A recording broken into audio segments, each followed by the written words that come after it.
तर्ज जिंदगी में एक बड़ी तब्दीली की वजह से आज का इंसान बहुत से खतरनाक अमराज का शिकार हो चुका है। इनमें शुगर और दिल के अमराज काबिल जिक्र हैं। छोटे छोटे काम निपटाते हुए भी पैदल न चलने की बुरी आदत के बाइस 40-50 साल के लोगों के पेट भी किसी ढोल की तरह फूले रहते हैं। पैदल चलना या वॉक इंतहाई अहम वर्जिश है, जिसके जरिए जिस्म के ज़ेरी पट्टे मुकम्मल तौर पर हरकत में रहते हैं, जिससे जिस्म को काफी फायदा पहुँचता है। पैदल चलने या वॉक करने से अमराज कल्ब लाहक होने का खतरा कम हो जाता है। इससे फिशार खून यानी ब्लड प्रेशर में कमी होती है। अगर तेज वॉक की जाए तो ये ज्यादा मुफीद साबित होती है। इससे दिल की हालत बेहतर होती है और निजाम तनफ्फुस भी अच्छा होता है। पैदल चलने का मतलब ज्यादा वजन उठाने की जिस्मानी इस्तेदाद में इजाफा करना है, जिससे हड्डियों की कुव्वत बढ़ती है और हड्डियों के भुरभुरेपन के मर्ज में कमी आती है। जो अफराद तेज वॉक को अपनी रोजमर्रा की जिंदगी में शामिल कर लेते हैं, उनकी टांगों की हड्डियां और पट्टे मजबूत होते हैं। मजबूत पट्टे बढ़ती उम्र में उनके लिए काफी अहम साबित होते हैं। इससे जोड़ों की नरमी और उनकी लचक भी बेहतर होती है।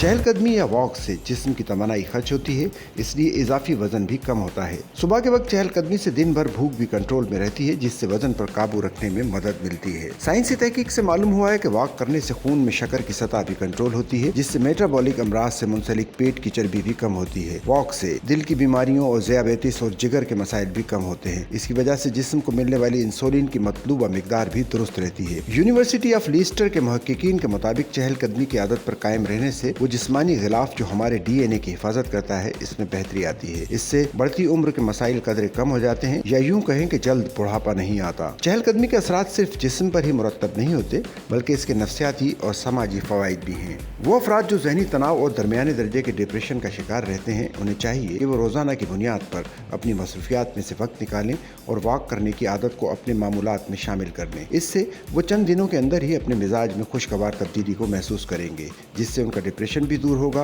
और उन पर ताजगी का एहसास भी गालिब आएगा। जिस्म की मजबूती और हड्डियों की सलामती के लिए विटामिन डी इंतहाई अहम होता है। मुनासिब तरीके से चहलकदमी करने से जिस्म को विटामिन डी मिलता है, जो सूरज की शुआओं से कुदरती तौर पर जिल्द में जज्ब होकर हड्डियों तक पहुंच जाता है। इसलिए माहिरीन सूरज की शुआओं को कुदरत का खजाना कहते हैं, जो विटामिन डी का बेहतरीन जरिया है। माहिरीन इस बात पर मुत्तफिक हैं कि जंगल में आबशार के साथ या खुले सब्ज़जार पर वॉक ज्यादा फायदेमंद साबित होती है। इस सूरत में ताज़ा हवा उनके निज़ाम तनफ्फुस से होती हुई इनके फेफड़ों को ताज़ बख्शती है, जिससे IgA नामी एंटीबॉडी की सतह में इजाफा होता है। ये एंटीबॉडीज मुंह, नाक और आंतों की झिल्लियों को दुरुस्त और तवाना रखने में अहम किरदार अदा करती हैं, जिससे फेफड़ों की कुव्वत में इजाफा होता है, जिससे कुव्वत मदाफ़ियत मजीद बेहतर होती है।